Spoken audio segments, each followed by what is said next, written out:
파이프라인. 아까 제가 얘기했었죠. 리스크 방식. 리스크 방식은 명령 하나하나를 단순하게 해서 명령 하나의 처리 시간을 짧게 합니다. 그러다 보면 명령의 개수는 많아지죠.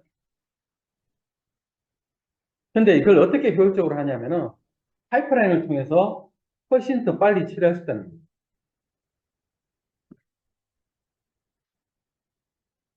첫 번째가 뭐냐면은 단일 파이프라인이라고 해서 즉 CPU 한 클락을 움직일 때 패치 인스트럭션하고 기본적으로 패치 인스트럭션하고 디코드 인스트럭션하고 엑시큐션, 라이트백 명령 순차 처리되려면 그 다음에 어떻게 됩니까? 패치 인스트럭션이 가야 돼요. 뒤에 그 다음 뭐죠? 디코드, 엑시큐션 이렇게 가야 돼요. 그러면 전체가 어떻게 됩니까? 여기 있는 걸 따지면 16번의 CPU 클락이 움직여야 되죠. 근데 패치하고 그 다음에 디코드 인스트럭션 할 때 그 다음 명령을 패치를 하고 가는 거예요. 즉, 이 한 클럭에 이 두 개의 명령어가 동시에 행위가 명령을 하기보다 두 개의 과정이 동시에 실행됩니다. 즉, 이게 뭐냐면은 이런 식으로 파이프라인을 구성하게 되면은 전체 16단계가 하나, 둘, 셋, 넷, 다섯, 여섯, 일곱 단계로 줄어듭니다. 그럼으로써 짧은 CPU 클락 안에 이 네 개의 명령어를 동시에 처리할 수 있습니다. 그럼 기본적으로 어떻게 돼요? 8개의 명령어를 14개 클락 사이에 할 수 있겠죠. 즉, 4개의 명령어보다 훨씬 빠른 명령을 수행할 수 있어요. 쉽게 해가지고 이게 뭐냐면은 어, 여러분들이 집에서 아침에 엄마들이 어떻게 합니까? 보통 남자들은 출근 준비하죠. 근데 여자분들은 어떻게 해요? 밥도 준비하고 애 옷도 입히고 출근 준비도 하고 동시에 하죠. 근데 항상 애 옷 다 입히고 밥 준비하고 출근 준비하니까 아니죠. 동시에 하죠. 짬짬이 밥을 올려놓고 데피는 사이에 도마질을 해서 국 끓일 준비도 하고 국 끓는 사이에 얹어놓고 어떻게 해요? 애 식히고 애 옷 입히고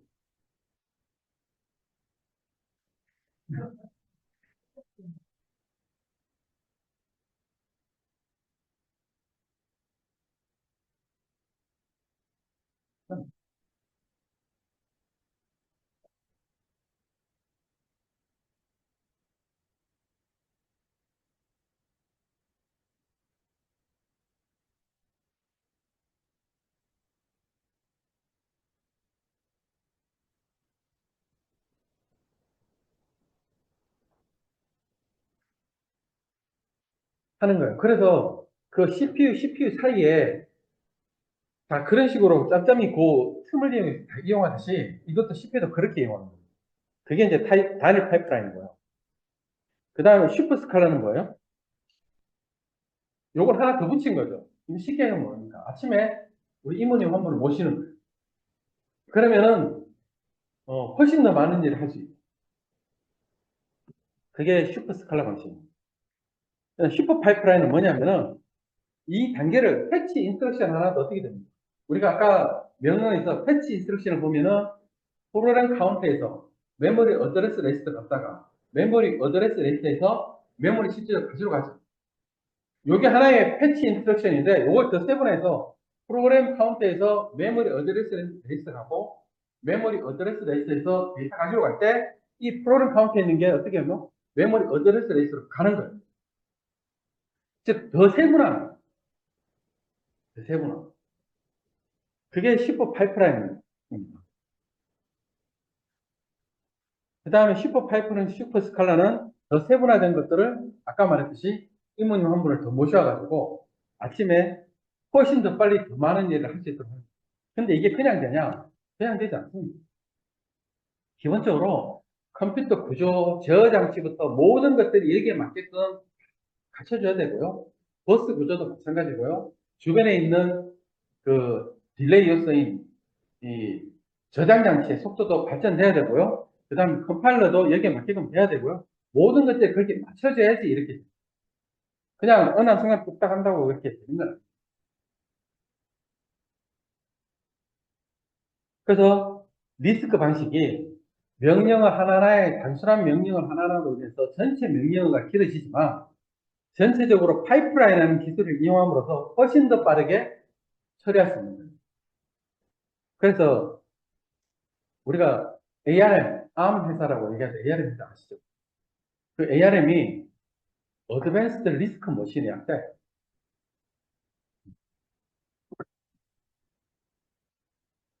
아까 나왔던 에픽입니다. Very Long Instruction Order. 어떻게 해요? 컴파일러 단계에서 동시에 수행 가능 명령어들을 식별했다가 패치 인스트럭션 할 때 그 동시에 수행 가능 명령어들을 한 번에 갖고 오는 거예요.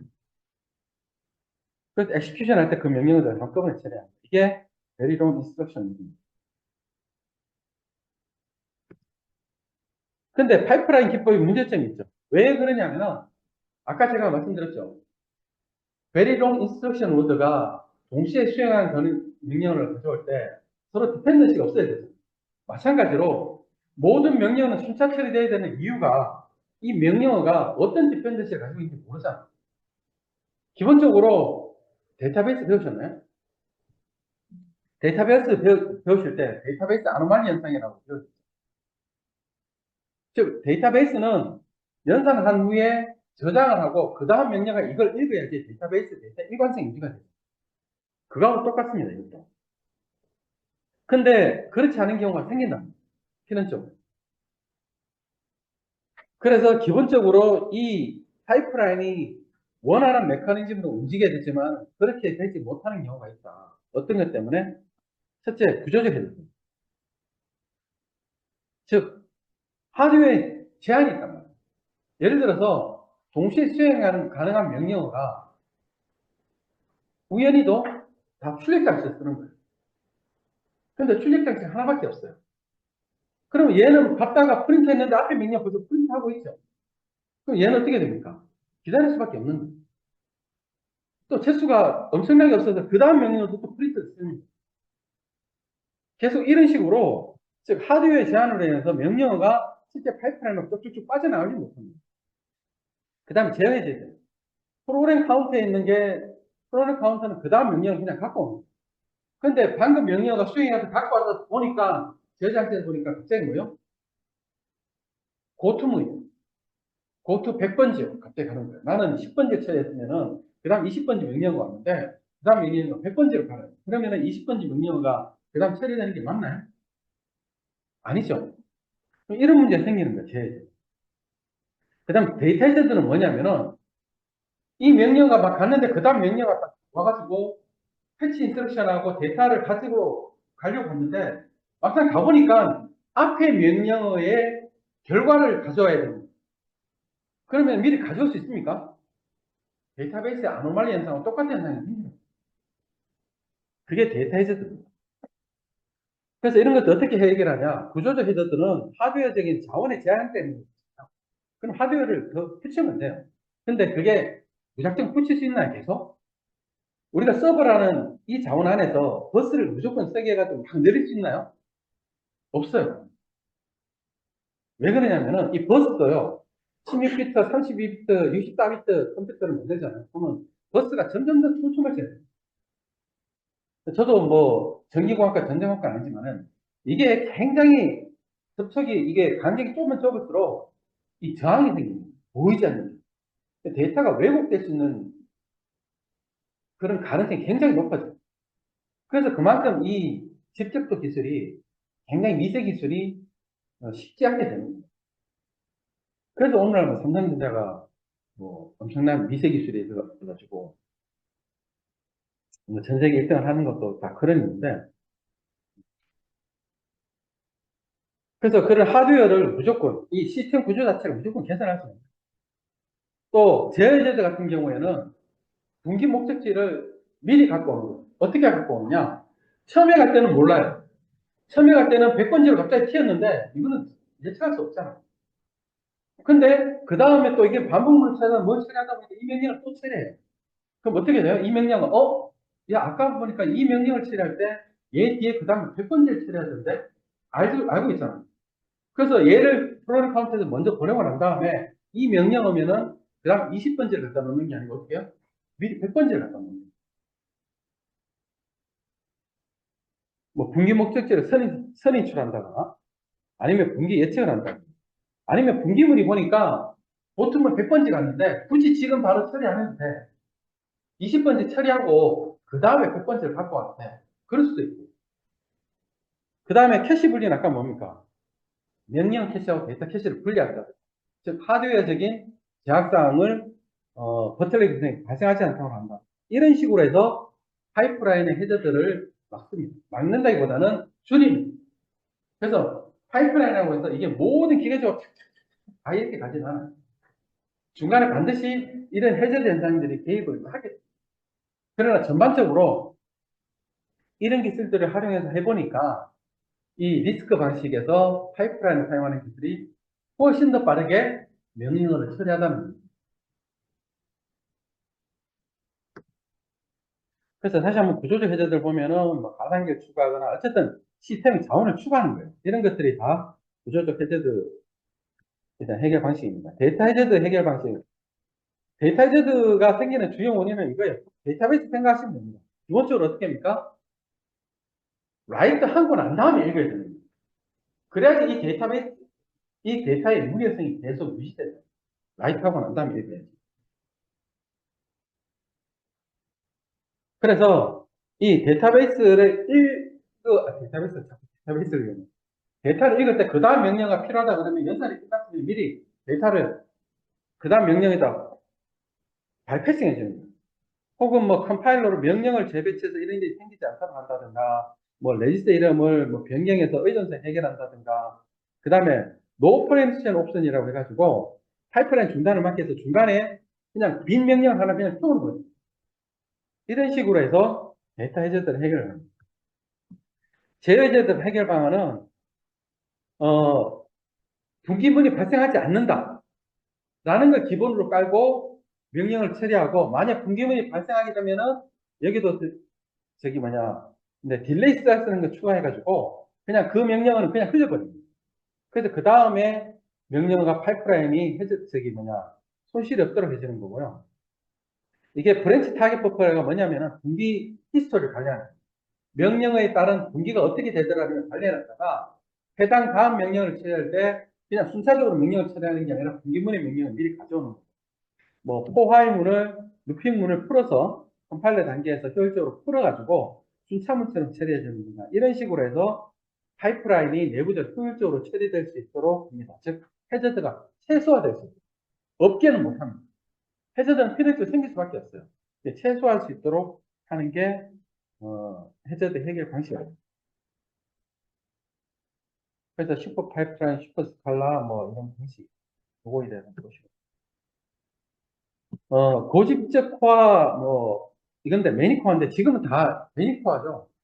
지금 델 컴퓨터 같은 경우에 요즘 모델이 750, 760까지 있지 않나?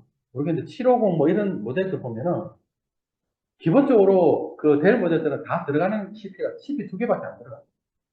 CPU 두 개밖에. 근데 최고로 올리면은 제가 좀 늦은 정보일 수 있는데 최고로 올리면 거의 48코어예요. 48코어. 됐어 많아. CPU 두 개에 48코어. 그래서 거기다 막 가상 올려서 막 쓰고 하는 게 지금 그런 이유거든요. 그래서 이런 고집적화된 매니코어를 여기 이게 과거에 나왔던 문제 매니코어 CPU 이렇게. 그래서 아까 물으셨던 것이 이거 다 공부해야 됩니까? 이런 것들을 매니코어가 과거에 나왔다라는 걸 참고해서 공부하고 이와 유사한 문제들이 나오면은 여기 있는 지식을 가지고 대응을 하는 거예요. 왜냐하면 필연적으로 모르는 문제 나올 수밖에 없기 때문에. 그래서 이걸 반복적으로 보다 보면은 들어가는 기술들이 거의 유사합니다. 여기 보시면은 뭐 당연히 매니코어를 집적해서 넣으려면 어떻게 됩니까? 이 나노 50나노지만 지금 어떻게 해요? 3나노, 4나노죠 지금 거의. 원래가 제가 과거에 공부할 때는 10나노 이하가 굉장히 미세 기술에서 구현하기 어렵다. 그래서 10나노 이하가 기술적인 뭐 장벽이 될 거다 그랬었는데 지금은 삼성전자가 지금 뭐 2나노, 3나노 이 기술을 지금 활용하고 있거든요. 그 다음에 내부 어떻게 됩니까? 고속 내부 네트워크는 뭐냐면은 나노 기술이 미사되면은 데이터 다니는 버스들도 미사돼요. 많아야 되고 64비트 컴퓨터, 속된 말로 128비트 컴퓨터가 되려면은 이 버스 기술이 이 좁은 컴퓨터 안에 버스들을 막 설계해서 넣으려고 하거든요. 거기에 메모리 들어가야 되죠. 주변 장치들하고 연결돼야 되죠. 생각보다 공간이 별로 없습니다.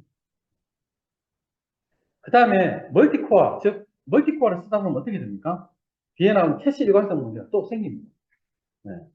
그래서 캐시 일관성 관리도 잘 해야 돼요. 뭐 이거에 따라서 뭐 에너지 효율성도 뭐 문제가 되고 이런 거. 그래서 매니코어가 어떤 식의 구조를 가지고 있다. 기본적으로 매니코어니까 코어가 많아야 돼요. 그 CPU당 그릴 수도 있고요. 그 다음에 거기에 어떻게 됩니까? 메모리가 다 개별적으로 있어야 돼요. 컨트롤러가 바깥에 메모리 있어야 되고 이런 식으로 매니코어의 프로세스 구조가 됩니다. 그래서 제가 아까 말씀드린 거예요. 여기 있는 기술 자체가 여러분들이 뭐 전자를 공부하신 것도 아니고 또 요즘은 뭐 약자는 전자, 강자는 전기공학인데 전자전기공학부라고 또 전산학과에서 이런 기본은 배우겠지만 이걸 또 기술적으로까지는 잘 모르잖아요. 그러니까 대충 이걸 보고 어, 어느 정도 지식을 쌓아놓고 그걸 가지고 다음 문제들을 대응을 하는 겁니다. 그래서 매니퍼 코어 프로세스 기술 요소는 뭐 이런 것들 캐시 접근서, 외부 메모리 연결, 고속으로 내부 네트워크 연결되어야 되고 뭐 에너지 효율성이 좋아야 되고 뭐 이런 것들이 있습니다. 읽다 보면은 유사한 기술에 유사한 토픽에 유사한 기술들이 계속 반복적으로 나와요. 그래서 아까 이 책의 양이 많지만은 공부하시다 보면은 거의 유사한 내용들이 반복해서 나와요. 왜냐하면 하드웨어 쪽은 뭔가 특별하게 뭘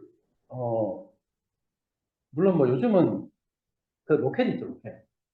뭐 로켓 발사하는 기술이 지금은 돌아오면 로켓 헬스도 하고 요즘은 하도 로켓 헬스도 하고 하지만은 기본적으로 로켓 발사 기술이 과거나 지금이나 세워놓고 밑에 이거 이런 식으로 발사하는 기술이 크게 다르냐.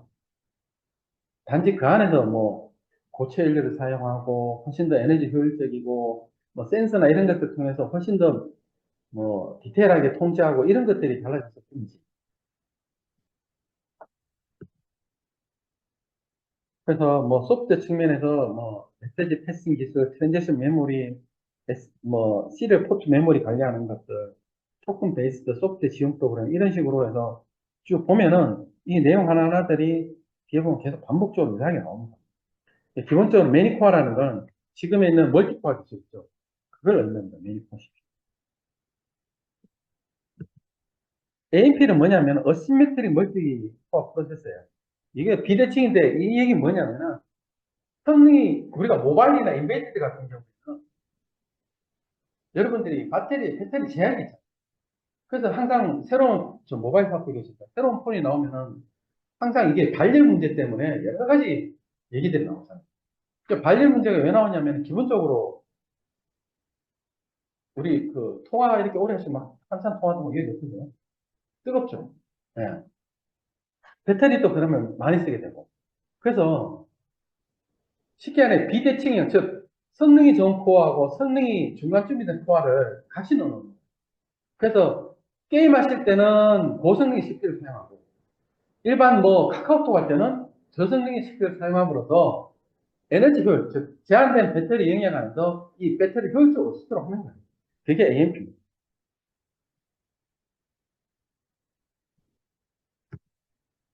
AP는 뭐냐면은 이거는 뭐 나오진 않을 거예요. CPU하고 GPU를 합쳐놓은 걸 AP라고 합니다. 그 정도만 알고 계시면 돼요. 이건 굳이 뭐 이런 게 있다라는 정도만 아시면 됩니다. 한 7년, 8년 전에 문제 한번 나왔었어요. 이 트렌드에 따른 문제가 있어요. 그것들을 다 일일이 다 공부하기는 그렇고.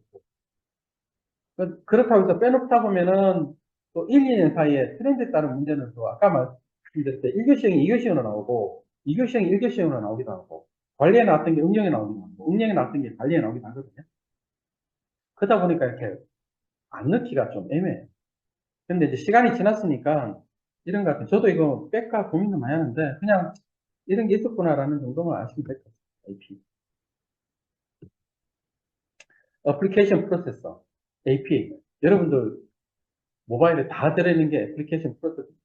그 어플리케이션 프로세서는 뭐냐면은, 여러분들 모바일 이렇게 조립할 때 CPU 넣고 메모리 넣고 센서 넣고 이렇게 안 해요. 우리가 퀄컴사에 주문하죠. 이 퀄컴사에 주문하는 게 애플리케이션 프로세스예요. 그럼 그 안에 CPU부터 메모리부터 센서부터가 다 집적돼 하나로 패키징이 다 되어 있습니다. 그러니까 그걸 모바일에 딱 넣는 거예요. 그게 애플리케이션 프로세스입니다. 요즘 삼성이 많이 고전하고 있는 영역이기도 하고. 최근에 보니까 요즘 나오는 그 삼성 갤럭시 최근 모델에 다시 그 삼성의 AP를 일부 넣는다는 스냅드래곤인가요? 삼성 게 뭐죠? 아, 저 엑시노스.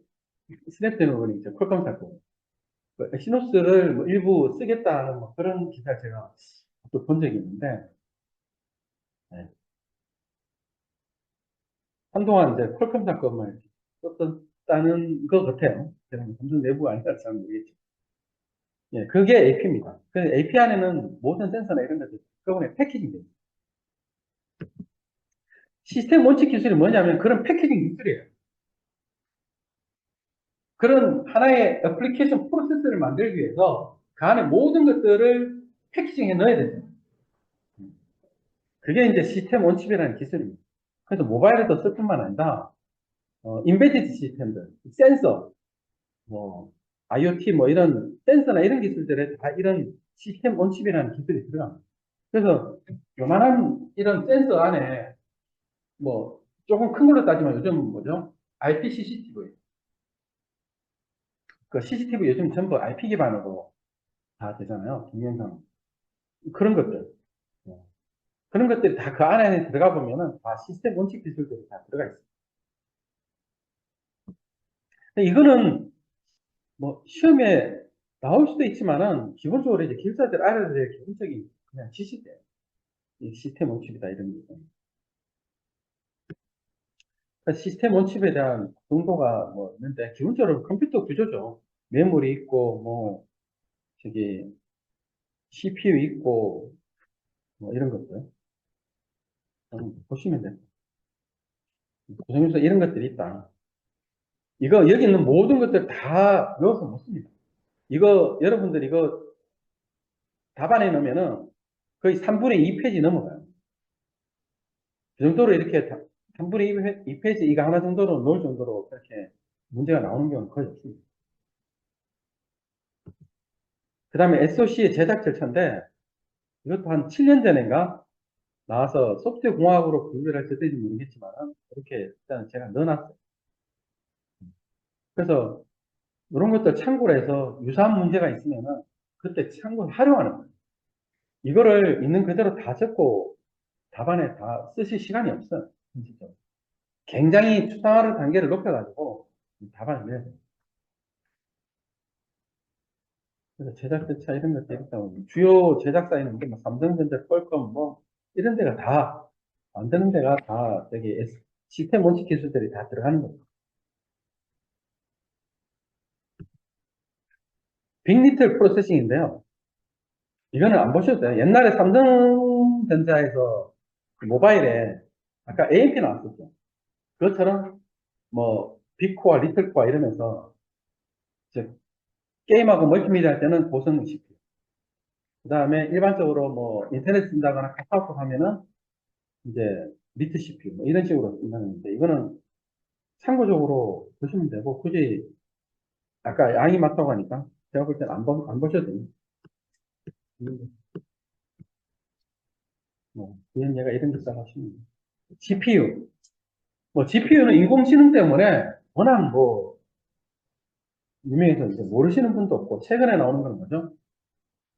요즘은 뒤에다가 아스만 붙이면 모든 게 서비스 아이아스, 사스, 파스, 어? 뭐 데이터 애저 서비스, 데이터 센터 애저 서비스, 데스크탑 애저 서비스 D자가 들어가도 너무 다양하죠. 최근에 나온 건 뭐예요? GPU 애저 서비스. 이제는 GPU도 서비스로 구독 단위로 못 쓴다. 뭐, 충분히 뭐 있을 수 있는 얘기입니다. 왜냐면은 GPU 애저 서비스를 쓴다는 얘기는 쉽게 얘기해서 슈퍼컴퓨터를 서비스로 쓰겠다는 얘기죠. 기본적으로. GPU 애저 서비스도 있고. 그래서 이런 GPU 관련된 토픽들도 나옵니다. 그래서 GPU 아키텍처, 이거 솔직히 이거 여러분들, 저도 잘 모르지만 이게 삼성전자의 GPU 만드나요? 네, 안 만들죠. 저기 엔비디아인가? 독점이죠. IP 쪽은 아, 자기네들 거 사서 쓰고. 어.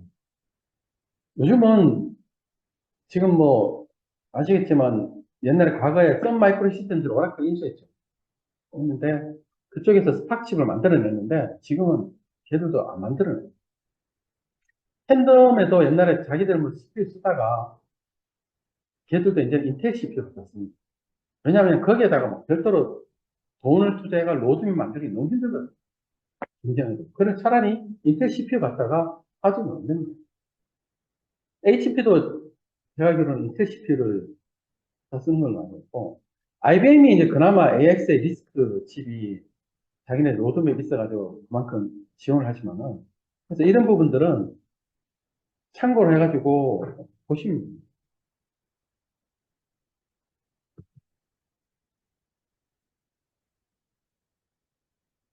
GPU 관련된 거 한번 보시면. 뭐, 아시죠? GPU가 쓰이는 거는 쉽게 데이터 분석 쪽으로 좀 고성능의 뭐 그런 분석이 필요하다고 하면은 다 GPU와 관련이 있다 보시면 됩니다.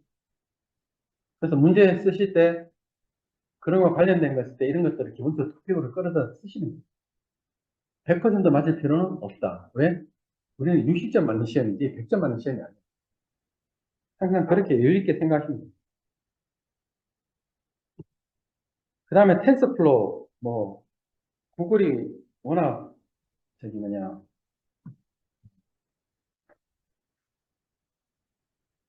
바둑, 거기에서 워낙 센세이션을 불러일으켜갖고, 이세돌 선수가 최근에 뭐 영화에 이창호하고 정우현 관련된 영화를 뭐, 향후에 제가 볼 때는 이세돌도 영화로 나올 수 있습니다. 제가 볼 때 충분히. 유일하게 AI하고 싸워가지고, 예, 이긴 사람은 남아있어요. 네, 그때 뭐 했는데, 각각의 자기네들만의 어떤 그 인공지능 알고리즘을 효율적으로 처리하기 위한 프로세스를 갖추고 있습니다. 구글도 가지고 있고, MS도 가지고 있고, 가지고 있습니다. 그래서 TPU가 이렇게, 이런 게 이제 기술 트렌드에 따른 문제거든요. 이게 이렇게 한번 나오고 나면은, 다음에 잘 나오냐? 잘 안 나와요. 그래서 이런 거 정도는 TPU가 있었고, 뭐, 있다고 정도 알고 계시면 될 것 같아요. 이런 동작은. 이런 걸 보고, 아까도 말씀드렸지만, 이런 걸 보고, 이게 나오면 이걸 써야지라는 게 아니라, 유사한 문제가 나왔을 때, 혹은 그런 거 나왔을 때, 이런 것들을 활용해서 쓰는 거예요.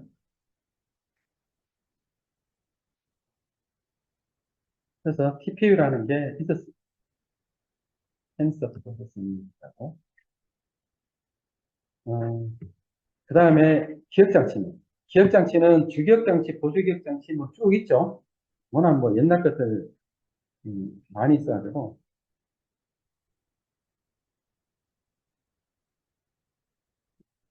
기본적으로 컴퓨터 안에는 기억장치가 대칭적인 기억장치 구조를 가지고 있습니다. 그래서 CPU에 가장 가까운 쪽에 뭐 L1 레지스터, L2 레지스터, 뭐 L3 레지스터가 있고요. 그 다음에 뭐 캐시도 있고. 그다음 캐시도 L1 캐시, L2 캐시 뭐 레벨별로 있죠. 그 다음에 주기억장치, 또 디스크에 가면 디스크 캐시가 있어요.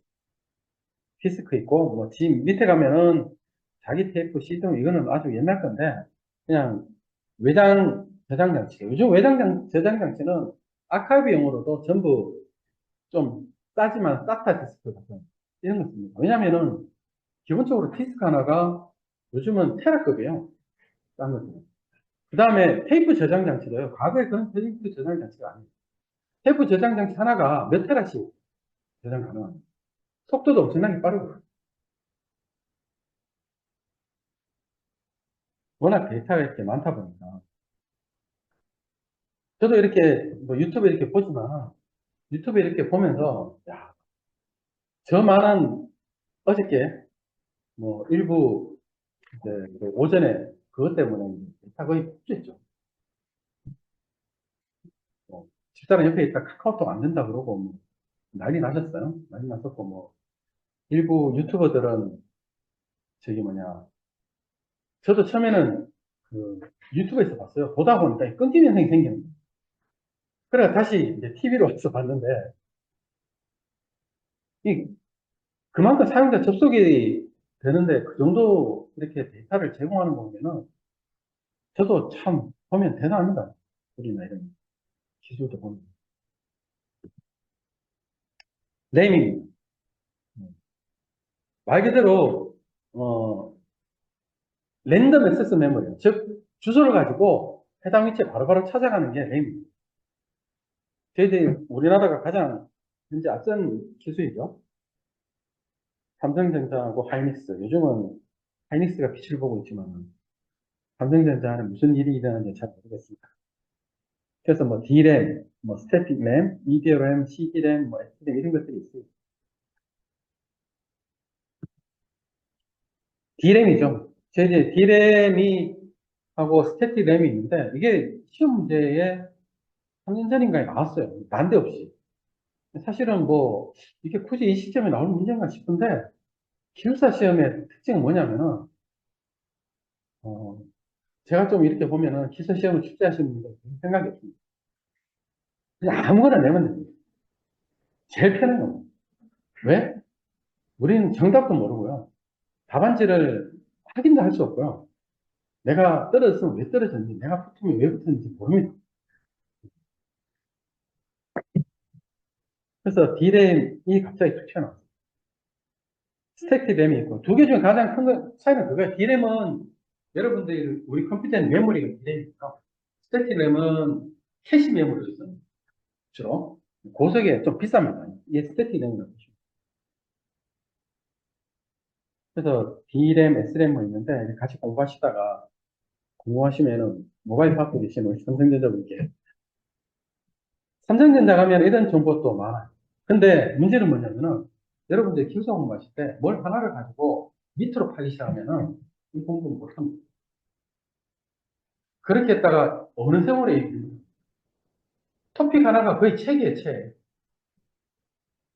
그래서 좀 얇고 넓게 계속 공부하셔야 돼요. 얇고 넓게. 그리고 그런 키워드들만 답안에 이렇게 집어넣으시면 이렇게 공부하셔야 돼요. 그 다음에 D램, 뭐, S램이 있는데, 보통 뭐 D램은 뭐 고집자 대용량이죠. S램보다는. 그 다음에 일정 시간 계속 이렇게 전기를 공급을 해줘야 됩니다. 뭐 이런 것들. S램은 뭐 이런 구조다. 보시고, 워낙 뭐 기술적인 전자 쪽 관련된 얘기 때문에 실질적으로 답안했을 때 이게 나왔는데 내가 이 정도 수준을 써야지 60점을 주냐? 아니에요. 이거는 그냥 나중에 길사분들이 기출문제에 대해서 자기네들 인터넷 검색해가지고 만들어 놓은 답이니까 이렇게 복잡지. 실제 답안에 쓰는 것은 굉장히 요레벨로 쓸 수밖에 없습니다.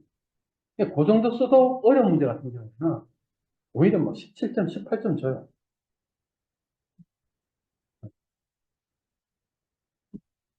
그래서 여기 있는 수준을 가지고 너무 나는 내가 이걸 이 정도까지 공부해야 되나라는 그런 고민 안 하셔도 돼요.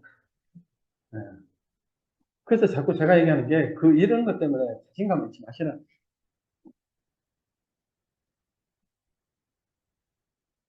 그 다음에 이런 뭐 클럭 주기에 따라 이게 싱크로너스 방식이냐 뭐 난싱크로너스 방식이냐 클락에 따라서 뭐 하는 이런 것들이 있습니다. 이제 그 다음에 이제 DDR, SDRAM의 뭐 종류가 있죠. 더블 데이터를 이게 점점 그 용량도 커지고요. 그 다음에 속도도 접근 속도도 빨라지고 사용하는 전압도 전력도 작아집니다. 네, 이게 점점 더 발전하는 기술은 이 세 가지. 용량, 속도, 전력.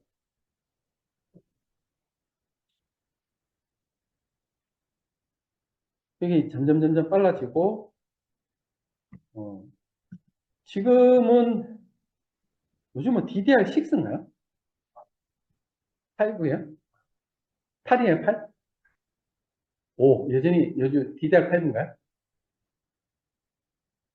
그 다음에 이제, 여기 또 모바일 쪽은 또 틀립니다. 예, 여러분들이 램이라고 해가지고, 이 PC, 소위 말하는 서버 들어가는 거하고 모바일 들어가는 게 또 틀려요.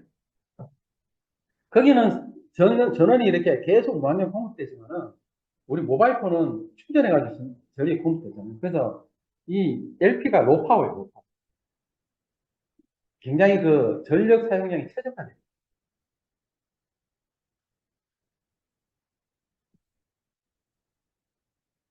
매번이 인터리밍은 뭐냐면은,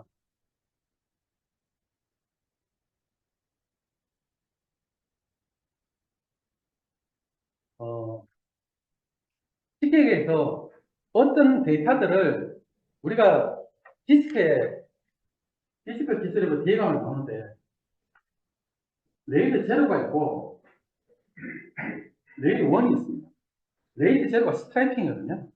스트라이핑이 뭐냐면은, 쉽게 얘기해서 디스크에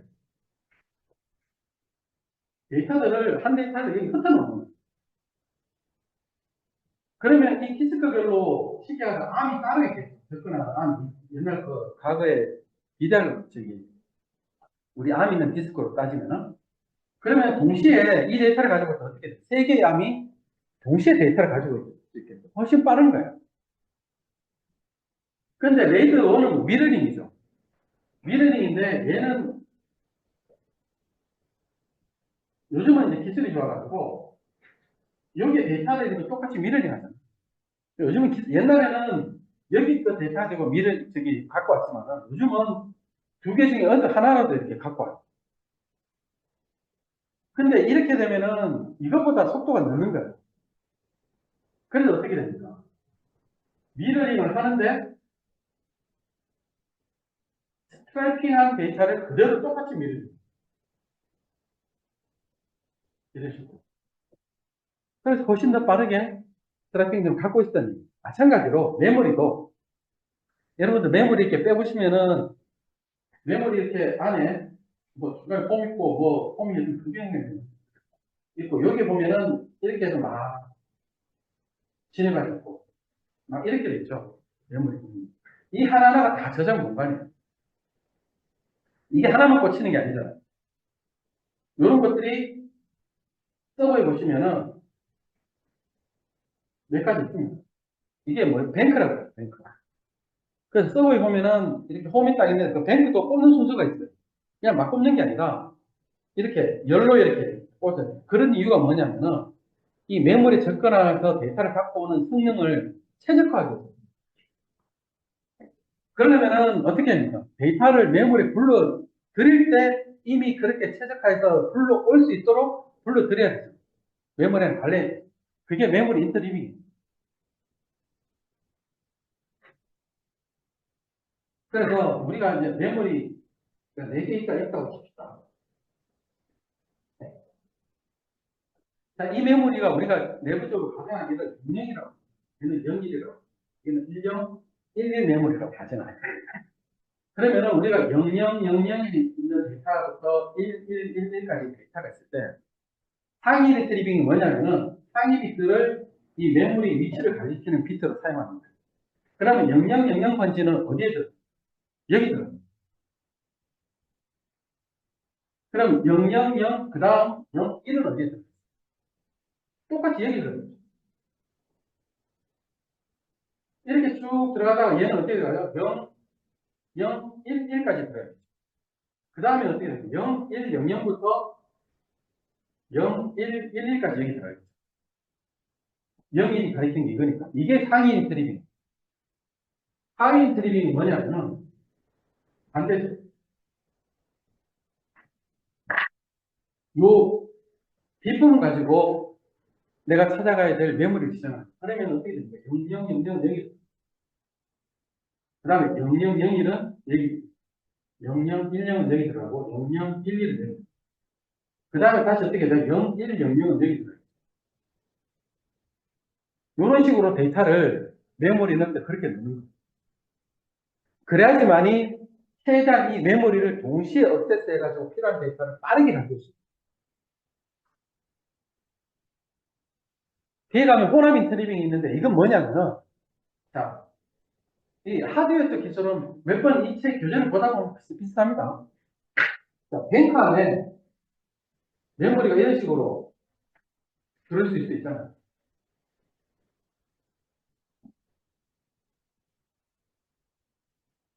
이런 식으로.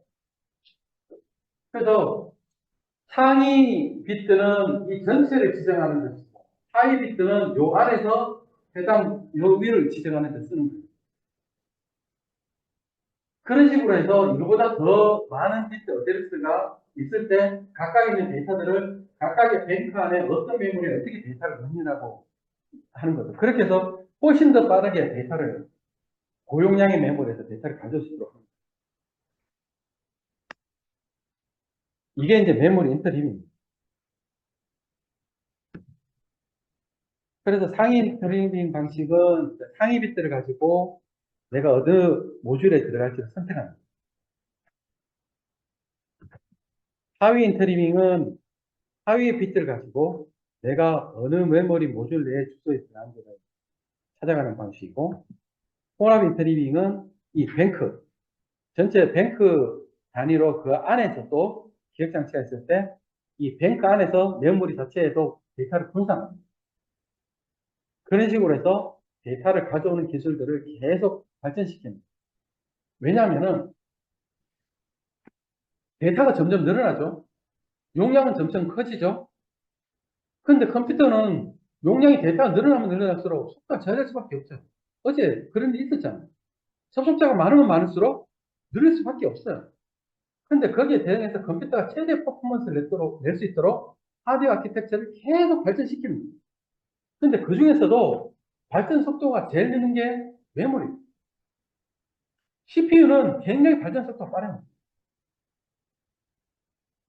그래서 CPU하고 메모리하고 디스크 속도 차이가 어느 정도냐면요. 심하게 비하하면은 CPU는 저 바깥에 지구 밖에 서 인공위성이라고 보시면 돼요. 메모리 속도는 저 비행기라고 보시면 돼요. 이 디스크 속도는 지상에 다니는 차라고 보시면 돼요. 그래서 이 비행기처럼 속도로 데이터를 처리하고 있는데 이 디스크에는 그 데이터를 불러오면은 여기 이 차 쪽에 차속도 쪽에다 데이터를 가져오는 일이 잦으면 어떻게 됩니까? 속도가 느려질 수밖에 없는 거예요. 그래서 메모리 용량이 점점 커지는 거예요. 왜? 처리할 때 데이터가 많아지죠.